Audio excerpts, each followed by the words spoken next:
কিভাবে এবং কেন আপনি ইসলাম বিরোধী বই লেখার সিদ্ধান্ত নিয়েছিলেন? ইমানের দৃষ্টিকোণ থেকে আপনার জীবন কেমন ছিল? আপনি কিসে বিশ্বাস করতেন? ইসলামের প্রতি আপনার সবচেয়ে অনুশোচনীয় কটাক্ষমূলক মন্তব্য কোনটি ছিল?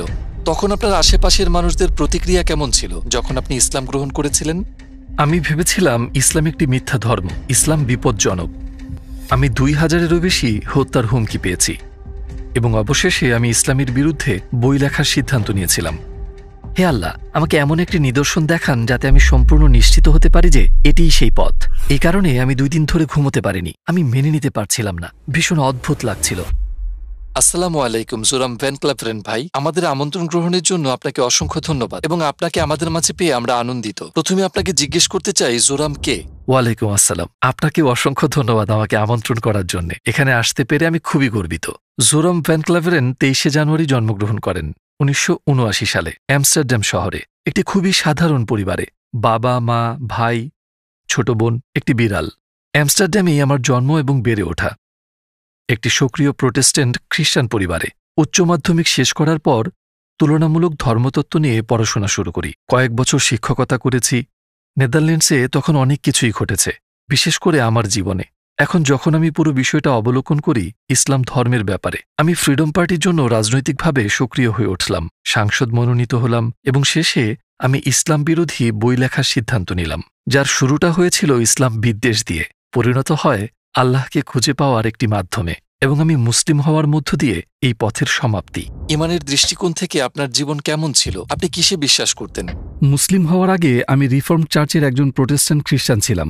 আমরা বাইবেল পড়তাম, বাইবেল অনুসারে আমাদের নাম রাখা হয়েছিল, খ্রিস্ট ধর্মে দীক্ষা দেওয়া হয়েছিল, গির্জায় যেতাম, ইত্যাদি ইত্যাদি। তো আমরা বলতে গেলে বেশ ধার্মিক খ্রিস্টান ছিলাম। অবশ্যই আমি বিশ্বাস করতাম যে একজন সৃষ্টিকর্তা আছেন। আমি জান্নাত জাহান্নামে বিশ্বাস করতাম। আমি ফেরেশতা ওয়াহিতেও বিশ্বাস করতাম। এবং অবশ্যই যে ব্যাপারটি খ্রিস্টানদের মুসলিমদের থেকে আলাদা করে সেটি হলো যে আমি বিশ্বাস করতাম যীশুখ্রিস্ট ঈশ্বরের পুত্র ছিলেন এবং আরেকটু দার্শনিকভাবে বলতে গেলে আমি তাকেই ঈশ্বর বলে মানতাম। আমি অবশ্যই পুনরুত্থানে বিশ্বাস করতাম এবং এও বিশ্বাস করতাম যে যীশুকে ক্রুশবিদ্ধ করা হয়েছিল এবং আমি প্রায়শ্চিত্তে বিশ্বাস করতাম। কিন্তু যেহেতু ট্রিনিটি খুব জটিল একটি ধারণা, আপনি বিশ্বাস করুন আর নাই করুন, এটি এখনও বেশ জটিল। কারণ বাইবেলের মতে ঈশ্বর অবিনশ্বর, কিন্তু আপনি যদি অবিনশ্বর হন এবং একই সাথে আপনার যদি মৃত্যু হয়, আপনি তো একই সময়ে অমর এবং মরণশীল হতে পারেন না। তো একটু বড় হওয়ার পর, ধরুন 15-16 বছর বয়সে, আমি প্রশ্ন করা শুরু করি সেসব বিষয়ে, যেসব আমার কাছে খুব যৌক্তিক মনে হতো না। আমি অনেক ধর্মযাজক, প্রচারক, এমনকি রাব্বিদের সাথেও কথা বলেছি, কিন্তু তাদের দেওয়া উত্তরগুলো সন্তোষজনক ছিল না, যেটি বিষয়টিকে আমার জন্য আরও জটিল করে ফেলেছিল। শেষ পর্যন্ত সেসব বিষয়গুলোর ব্যাপারে আমার সন্দেহ থেকেই যায়, কিন্তু আমি অন্ধ বিচারকের মতো এগুলোকে একপাশে রেখে ধর্মটাকে বিশ্বাস করে যাওয়াটাই ভালো মনে করলাম। হয়তো আমি পুরো বিষয়টি বোঝার মতো যথেষ্ট বুদ্ধিমান নই এবং আমি তখনও ঈশ্বরে বিশ্বাস করতাম যে যীশু একজন খুব গুরুত্বপূর্ণ ব্যক্তিত্ব এবং ঈশ্বরের পুত্র। কিন্তু পূর্বে যা ঘটেছে আমি ব্যাপারটিকে ঠিক সেভাবেই রেখে দিলাম। কিভাবে এবং কেন আপনি ইসলাম বিরোধী বই লেখার সিদ্ধান্ত নিয়েছিলেন? উচ্চ মাধ্যমিক শেষে একটি বিশ্ববিদ্যালয়ে ভর্তি হই তুলনামূলক ধর্মতত্ত্ব বিষয়ে পড়াশোনা করার জন্য। এবং চমৎকার ব্যাপার হলো, আমার কলেজের প্রথম দিন, যতদূর মনে পড়ে 2001 সালের 11ই সেপ্টেম্বর, প্রথম দিন থেকেই বুঝলাম, আচ্ছা, এই মুসলিম ছেলেগুলা একটু পাগলের মতোই এবং এই ধর্ম সত্য নয়। তার কয়েক বছর পর নেদারল্যান্ডসে একজন লোক নাম থিউ ভ্যান গগ, উনি একজন বিখ্যাত চলচ্চিত্র নির্মাতা ছিলেন, যাকে রাস্তায় মেরে ফেলা হয়েছিল, তাকে গুলি করা হয়েছিল, তার গলা কাটারও চেষ্টা করেছিল এবং তারা তার পেটে ছুরি ঢুকিয়ে একটি চিঠি রেখে যায় আয়ান হির্সিয়ালি নামের এক মেয়ের জন্য। ওখানে লেখা ছিল, এরপর তোমার পালা। তো এটি আমার ইসলাম বিদ্বেষী অনুভূতিগুলোকে এমনভাবে দৃঢ় করেছিল যে ভাবলাম আমাকে রাজনীতিতে যুক্ত হয়ে কিছু করতে হবে এবং দেশকে ক্ষতির হাত থেকে বাঁচাতে এই অশুভ শক্তিকে থামাতে হবে। আপনি ইসলামের জন্য রাজনীতি শুরু করেছিলেন? হ্যাঁ, এবং সত্যি এটি ইসলামের কারণে ছিল, আর এটিই মূল কারণ ছিল আমার বই লেখার, মানুষকে বোঝানোর জন্য যে কেন ইসলাম পৃথিবীর জন্য বিপজ্জনক। আমি যখন বই লিখছিলাম, একটু আগেই যে প্রশ্নগুলোর ব্যাপারে বললাম, খ্রিস্ট ধর্মের ব্যাপারে আমার সেই সন্দেহগুলো আবার মাথায় ঘুরতে লাগলো এবং অবশ্যই সেটি সত্যের ব্যাপারেই ছিল, কারণ আমি একজন বিশ্বাসী খ্রিস্টান ছিলাম এবং আমার যে খ্রিস্টান প্রশ্নগুলো ছিল সেগুলোর উত্তর খুঁজে পেলাম ইসলামের আলোকে। কারণ অবশ্যই যখন আমি বই লেখা শুরু করি, অনেকে ভেবেছিলেন যে এটি একটি রাজনৈতিক বই, কিন্তু সেটি রাজনৈতিক বই ছিল না, এটি ধর্মীয় বই ছিল। কারণ আমি মানুষকে দেখাতে চেয়েছিলাম ইসলাম ধর্ম হিসেবে কেন ভয়ঙ্কর, এবং আমি খ্রিস্টান দৃষ্টিকোণ থেকে বইটি লিখছিলাম। অতএব শুরুতে আমি খ্রিস্টান ধর্মে ঈশ্বরের ধারণা এবং ইসলামিক ধারণার একটি তুলনা তৈরি করতে চাইলাম। আমার ট্রিনিটির ব্যাপারে বেশ কিছু সন্দেহ ছিল এবং আমি ইসলামে তাওহিদ মানে ঈশ্বরের একত্ব দেখলাম হ্যাঁ, এবং সেটি আরো যৌক্তিক মনে হলো। আর তারপর আমি ভাবলাম, বেশ, আমি বাইবেল আবার পড়ব, আরো জানতে, নিজেকে পুনরায় ঝালিয়ে নিতে। আচ্ছা, কেন ইসলামে যে তাওহীদের ধারণা, এক স্রষ্টার ধারণা, সেটি কেন খ্রিস্টান কনসেপ্টে নেই? কিন্তু যখন আমি ওল্ড টেস্টামেন্ট পড়ছিলাম, দেখলাম যে ওল্ড টেস্টামেন্টে রাসূল বারবার বলেছেন এক ঈশ্বর, এক ঈশ্বর, এক ঈশ্বর। আর তারপর আমি ভাবলাম, ঠিক আছে, তাহলে আমি নিউ টেস্টামেন্টেও শুধু যীশুখ্রিস্টের বাণীগুলো দেখি।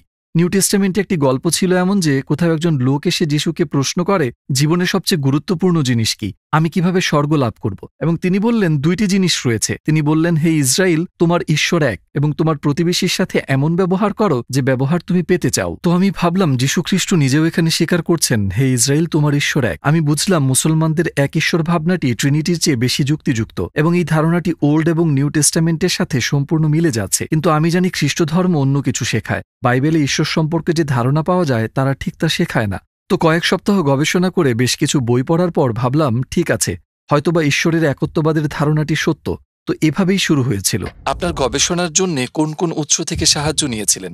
যেহেতু আমি খানিকটা বিস্মিত ছিলাম, আমি বিভিন্ন কর্তৃপক্ষের কাছে লেখা শুরু করি এই ধর্মীয় বিষয়গুলোর ব্যাপারে। যাদের কাছে জানতে চেয়েছিলাম তাদের মধ্যে একজন ছিলেন শাইখ আব্দুল হাকিম মুরাদ, এবং তিনি ক্যামব্রিজ বিশ্ববিদ্যালয়ের একজন অধ্যক্ষ। অবশ্য বিষয়টি একদিক দিয়ে কিছুটা অদ্ভুত, যদিও আমি তখনও রাজনীতির সাথে জড়িত, কিন্তু আমি ইসলাম বিরোধী বই লিখছিলাম, ইসলাম বিরোধী উদ্দেশ্য নিয়ে। আর আমি অন্য দেশের একজন মুসলিম অধ্যক্ষকে অনুরোধ করেছিলাম, আপনি কি আমায় সাহায্য করবেন? আমি অবশ্য বলেছিলাম আমি একটি বই লিখছি এবং আমার মনে অনেক প্রশ্ন রয়েছে। আমি সোজাসুজি তাদের কাছে জানতে চাইলাম কেন ইসলাম সন্ত্রাসবাদ প্রচার করছে, কেন তারা নারী বিদ্বেষী, খ্রিস্টান বিদ্বেষী, যে কোনো কিছুর বিরোধিতা করে বেড়ায়। খুব সম্ভবত 6 সপ্তাহ পর তিনি আমাকে বেশ বিস্তৃত একটি ইমেল পাঠান, এবং উনি সরাসরি বোঝাতে শুরু করলেন, আমার অনেক প্রশ্নের উত্তর দেন। উনি আরো বললেন, তোমাকে এই আর্টিকেল পড়তে হবে, এই বই পড়তে হবে, সেই বই পড়তে হবে, অমুক ব্যক্তির কাছে যাও। তিনি খুব বিস্তারিতভাবে ব্যাখ্যা করছিলেন সব। কিন্তু সবগুলো বই এবং আর্টিকেল পড়ে শেষ করার পর আমি ওল্ড টেস্টামেন্টে বর্ণিত নবী ও রাসূলদের সাথে মুহাম্মদ সাল্লাল্লাহু আলাইহি ওয়াসাল্লামের তুলনা করে দেখার চেষ্টা করি। আমার আর কোনো যুক্তি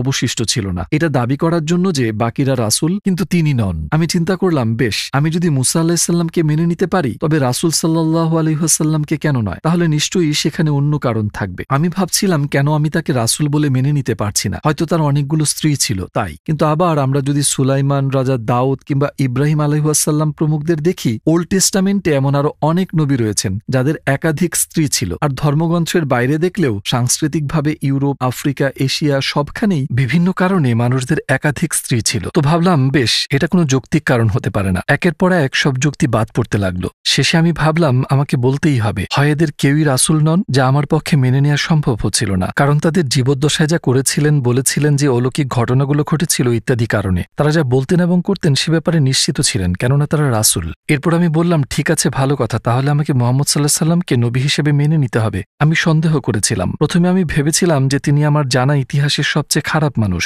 পরে ভাবলাম, হয়তো উনি অতটা খারাপ নন, কিন্তু তিনি রাসূল নন। শেষে সন্দেহ হতে শুরু করলো তিনি হয়তো একজন রাসূল। হ্যাঁ, অবশ্যই এতটুকু আসতে আমার অনেক বই পড়তে হয়েছে। প্রফেসর আব্দুল হাকিম মুরাদের সবচেয়ে বুদ্ধিমান পরামর্শ ছিল, তিনি বলেছিলেন, আপনি ইসলাম বিরোধী যে বইগুলো পড়ছেন সেগুলো সব অমুসলিমদের হাতে লেখা। তিনি বললেন, যদি আপনি খ্রিস্ট ধর্মের ব্যাপারে জানতে চান তাহলে নাস্তিকদের বই পড়বেন না, আপনি খ্রিস্টান লেখকদের বই দিয়ে শুরু করবেন। কেন তারা এটিতে বিশ্বাস করে, তাদের যুক্তিগুলো কি? আপনাকে ইসলামের বিষয়েও ঠিক একই কাজ করতে হবে। তো আপনি ইসলামের ধর্মীয় শিক্ষক, পণ্ডিত, তাদের বই পড়া শুরু করুন। আর তখন আপনি জানতে পারবেন, যদি আপনি বইগুলোর তুলনা করেন, তো একই বিষয় নিয়ে মুসলিম লেখকরা লিখেছেন একভাবে এবং অমুসলিমরা লিখেছে অন্যভাবে। আপনি বুঝতে পারবেন কোথায় তারা ভুল করেছে, কোন জায়গায় তারা শব্দের ভুল ব্যাখ্যা করেছে। কখনো হয়তো না জেনেই তারা ভুল করে ফেলে, কিন্তু যেহেতু তারা বোঝেনি কোথায় কি ভুল হয়েছে বা কোথাও কিছু বাদ পড়েছে কিনা, তো দিন শেষে আপনি দেখবেন ঠিক এসব ভুলভ্রান্তির কারণেই প্রতিদিন নতুন নতুন ধর্ম তৈরি হচ্ছে। আমি তার পরামর্শই অনুসরণ করলাম। আমি রাসূল সাল্লাল্লাহু আলাইহি ওয়াসাল্লামের জীবনী পড়েছি তার কথা মতে। আমি মার্টিন লিংসের the life of the prophet based on the earliest source of Muhammad পড়েছি। মার্টিন ধর্মান্তরিত ব্যক্তি ছিলেন, তো তার দেখানো যুক্তির ধরন, তার লেখার পদ্ধতি সবকিছু আমাকে আকৃষ্ট করেছিল, কারণ কোনো একটি বিষয়ে আমাদের দুজনের চিন্তার ধরন সম্পূর্ণ এক ছিল। বইটি পড়ার পরেই প্রথম আমি তাকে একজন সামরিক নেতার দৃষ্টিতে দেখা বন্ধ করি, কারণ আগে তার কথা চিন্তা করলেই মাথায় শুধু যোদ্ধার ছবি ভাসত। কিন্তু বইটি পড়ে আমি তাকে একজন বাবার ভূমিকায় দেখতে পাই, একজন বন্ধু, শিক্ষক ইত্যাদি। তার অনেক চরিত্র আমার সামনে আসে এবং আমি চাইলেই অনেক কিছুই বলতে পারি, কিন্তু এটা কখনোই বলতে পারবো না যে তিনি ভালো মানুষ নন। তো তার চরিত্র আমাকে তার ব্যাপারে আরও পড়তে ও জানতে আগ্রহী করে তোলে। আপনার গবেষণায় কোন বিষয়টি আপনাকে অবাক করেছে? হিন্দ বিনতে উদ্বার গল্পটি আমার জন্য একটা সুইচের মতো ছিল, যা আমাকে পুরোই বদলে দিয়েছে। কারণ আগে আমি ভাবতাম হিন্দ তার শত্রু আবু সুফিয়ানের স্ত্রী ছিল এবং এই হিন্দি হামজা রাদিয়াল্লাহু তাআলা আনহুকে হত্যা করার জন্য টাকা দিয়েছিল। রাসূল সাল্লাল্লাহু আলাইহি সাল্লামের অত্যন্ত প্রিয় চাচা ছিলেন তিনি, আর যুদ্ধক্ষেত্রে তাকে হত্যা করা হয়। তারা তার কান কেটে আনন্দ মিছিল করে, তার নাক কেটে ফেলে। সে এক বিভৎস দৃশ্য। রাসূল এসব দেখে খুবই কষ্ট পেয়েছিলেন এবং এর অনেক বছর পর রাসূল ক্ষমতা অর্জন করলেন, মক্কায় ক্ষমতাসীন হয়ে ফিরে এলেন। সেখানে হিন্দু উপস্থিত ছিল। বইটি পড়ার এই পর্যায়ে এসে ভাবলাম এইবার বুঝি তাকে ক্রুশবিদ্ধ করা হবে বা তার হাত কেটে ফেলা হবে বা এমন কিছু, কিন্তু তিনি বললেন আমি এখন তার দিকে তাকাতে পারবো না, কিন্তু সবাইকে ক্ষমা করে দেওয়া হলো এবং সে যদি থাকতে চায় তবে মুসলিমদের সাথে থাকতে পারবে, আর না হয় চলে যেতে পারে, কিন্তু এখন থেকে আর কোনো প্রকার রক্তপাত চলবে না। আর আমি ভেবেই অবাক হচ্ছিলাম তাকে ক্ষমা করে দেওয়া হয়েছিল। যদি আপনি এমন একজনকে ক্ষমা করতে পারেন যে আপনার প্রাণপ্রিয় চাচাকে হত্যা করেছে, যদি সে তার শরীরের বিভিন্ন অংশ কেটে অন্যদের দেখিয়ে উল্লাস করে, সে আপনাকে আর আপনি যা কিছু প্রচার করছেন সেটাকে অপমান করছে, এটিই প্রকাশ করে আপনি কতটা মহান চরিত্রের অধিকারী। এটি একটি অসাধারণ গুণ, এটি অলৌকিক বিষয় যা আপনি কোথাও খুঁজে পাবেন না। আমি ভাবছিলাম কি অসাধারণ একজন মানুষ তিনি, আর এটি দেখার পর আমার সন্দেহগুলো নিয়ে আমি চিন্তায় পড়ে গেলাম। আমি তার চরিত্র দেখেছি, কিভাবে তিনি অন্যদের সাথে ব্যবহার করেন তা দেখেছি, শত্রুদের প্রতি তার আচরণ কেমন তা দেখেছি। আমার মনে হতে শুরু করে তিনি একজন রাসূল, কিন্তু তারপর আমি ভাবি ওহ, এটা তো ভয়ঙ্কর, কারণ আমি ইতিমধ্যেই আল্লাহর একত্ববাদ স্বীকার করেছি আর এখন বলছি তিনি একজন রাসূল। যদি আমি আপনাকে বলি আল্লাহ এক এবং মুহাম্মদ তার রাসূল, তাহলে তো এটি প্রায় কালেমা পড়া হয়ে গেল। আমি ভাবলাম এবার থামতে হবে, বইগুলো পড়া বন্ধ করতে হবে, এটি আমাকে ভুল গন্তব্যে নিয়ে যাচ্ছে। তবে অবশ্যই আমি আর আগের মতো ইসলাম বিরোধী ছিলাম না। আমি যা যা পড়েছি, দেখেছি আর আমার অভিজ্ঞতার কারণে এখন আমি আপনাকে যা বলবো হয়তো রূপকথার মতো শোনাবে, কিন্তু এটা সত্যিই ঘটেছিল। আমার টেবিলের উপর সব বইগুলো ছড়িয়ে রাখা। যখন আমার মনে হচ্ছিল যে এটি একরকম কালেমা শাহাদাতি পড়া হয়ে গেল, আমি বিরক্ত হয়ে আপাতত সবগুলো বই সরিয়ে একটা উঁচু তাকে রেখে দিলাম। কিন্তু সেখানে এত বই ছিল যে অনেকগুলো বই তাক থেকে পড়ে গেল। পড়ে যাওয়া বইয়ের সাথে আল কোরআনও পড়ে গেল। আমি যখন বইটি তুললাম, আমার হাত পড়েছিল ঠিক 22 নম্বর সূরার 46 নম্বর আয়াতে, যেখানে লেখা ছিল প্রকৃতপক্ষে তাদের চোখ অন্ধ নয়, বরং তাদের হৃদয় অন্ধ। আমি ভাবলাম আরে এটি তো আমার আসল সমস্যা, কারণ আমার চোখ নয়, আমি স্পষ্ট দেখতে পারছি। নিজ হাতে যা লিখছি, কেউই আমাকে সেই বই লিখতে জোর করেনি। কি লিখবো সেটাও কেউ বলে দেয়নি, নিজেই লেখা শুরু করেছিলাম। নিজের চোখে সব দেখতে পারছি। আচ্ছা মানলাম তিনি রাসূল, ঈশ্বর একজন, কিন্তু বিষয়টাকে গ্রহণ করতে পারছিলাম না, কারণ আমার চোখ অন্ধ ছিল না, আমার হৃদয় অন্ধ ছিল। আমি মন থেকে মেনে নিতে পারছিলাম না। আমার মনে হয় আমার নফস বা আমার অহংকারের কারণেই আমার মেনে নিতে কষ্ট হচ্ছিল। তখন আমি বললাম, হে প্রভু, আপনি বাইবেলের ঈশ্বর নাকি কোরআনের আল্লাহ আমি আর পরোয়া করি না, আমাকে শুধু একটি মাত্র ইঙ্গিত দিন যাতে আমি শতভাগ নিশ্চিত হতে পারি এটাই সঠিক পথ। তারপর আমি ঘুমিয়ে পড়লাম, কিন্তু ঘুম থেকে ওঠার পর কেন জানি না মনের মধ্যে খুব শান্তি পাচ্ছিলাম। আমি সত্যিই খুব নিরাপদ বোধ করছিলাম। এর পূর্বে আমি কখনো এতটা শান্তি অনুভব করিনি। পুরো বিষয়টি নিয়ে আমার যে উদ্বিগ্নতা বা সন্দেহ ছিল সূর্যের তাপে তুষারের মতো, তা আমার মন থেকে পুরো উধাও হয়ে গেল। আমি ভাবলাম আমি মনে হয় মুসলমান হয়ে গেছি, তো এখন সবাইকে বিষয়টি জানানোর পালা। আপনার আশেপাশের লোকজনের প্রতিক্রিয়া কেমন ছিল যখন আপনি মুসলিম হয়ে গেলেন? আসসালামু আলাইকুম প্রিয় ভাই ও বোনেরা, আমরা দেখছি যে আমাদের দর্শকদের 80% মানুষজন আমাদের চ্যানেলে সাবস্ক্রাইব করেননি। আপনারা যেমনটি জানেন আমরা একটি অলাভজনক প্রতিষ্ঠান, আর আমরা আমাদের কোনো ভিডিওতে বিজ্ঞাপন চালাই না। আমাদের লক্ষ্যই হলো শুধু সত্যকে প্রচার করা। কাজটা ছোট হতে পারে, কিন্তু ইনশাল্লাহ অনেকের জন্য এটি পথ চলার সহায়ক হবে। এখন সাবস্ক্রাইব বাটনে ক্লিক করুন এবং একসাথে পথ চলি অনন্তকালের দিকে। আপনার আশেপাশের লোকজনের প্রতিক্রিয়া কেমন ছিল যখন আপনি মুসলিম হয়ে গেলেন?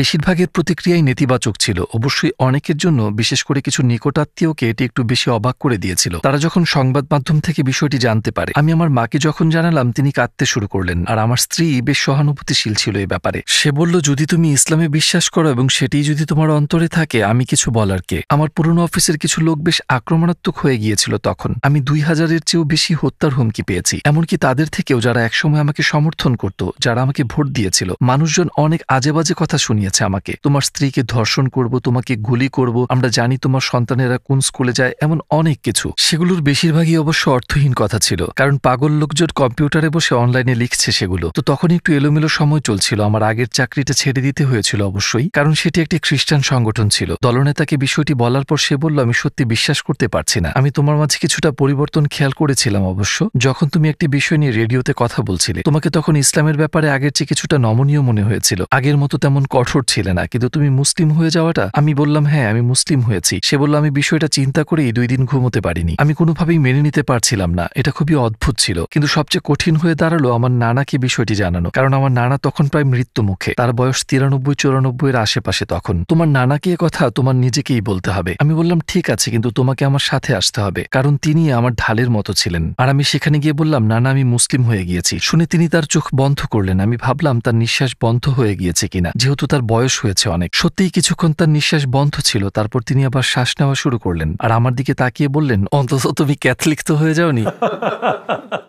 বেশ মজার ছিল বিষয়টি। আর শেষে আমার আগের রেডিওর বস আমাকে বলল আমরা কিভাবে বুঝবো যে তুমি একদিন হিন্দু বা অন্য কিছু হয়ে যাবে না। বললাম আমি কখনোই ধর্মকে বেছে নিইনি, শুধু এই একবার ছাড়া। আমার মুসলিম হওয়াটাই শুধু আমি বেছে নিয়েছি। এর আগেও আমি কোনো ধর্ম বেছে নিইনি। আমি খ্রিস্টান পরিবারে জন্মগ্রহণ করেছি, খ্রিস্টান হিসেবে বড় করা হয়েছে আমাকে। আর সেই কারণে যেসব ভালো জিনিস আমার কাছে এসেছে তার জন্য আমি খুব কৃতজ্ঞ, কিন্তু সেটা আমার সিদ্ধান্ত ছিল না। আর জীবনে একবারই আমি এই বিষয়ে সিদ্ধান্ত নিয়েছি, যখন আমি মুসলিম হওয়ার সিদ্ধান্ত নিলাম। আর এটি সবচেয়ে, যেমনটি আমি বললাম, আমার মনে হয় আমার নেওয়া সবচেয়ে গুরুত্বপূর্ণ সিদ্ধান্ত ছিল, সবচেয়ে যুক্তিসঙ্গত সিদ্ধান্তও ছিল। জীবনে কোনো সিদ্ধান্ত নিতে আমি বছরের পর বছর সময় লাগাইনি, শুধুমাত্র এই সিদ্ধান্তটি ছাড়া। প্রথম নামাজ আদায়ে আপনার কেমন লেগেছিল? অবশ্যই খুব সুন্দর একটি মুহূর্ত ছিল, বেশ আজবও লাগছিল বটে, কারণ একজন খ্রিস্টান হিসেবে আমি অবশ্যই ওভাবে প্রার্থনা করতে অভ্যস্ত ছিলাম না। আপনি আমার হাত জোর করেন আর হয়তো হাঁটু গেড়ে বসেন বাথ বা অন্য কিছুর সামনে। আমার মনে হয় ব্যাপারটা খুব সুন্দর যে আপনি সিজদা করছেন, অতঃপর আপনি সত্যিই আপনার প্রভুর কাছে গভীরভাবে মাথা নত করছেন। তাই আমার মনে হয় এটি অত্যন্ত বিনয়ী এবং সুন্দর একটি ব্যাপার।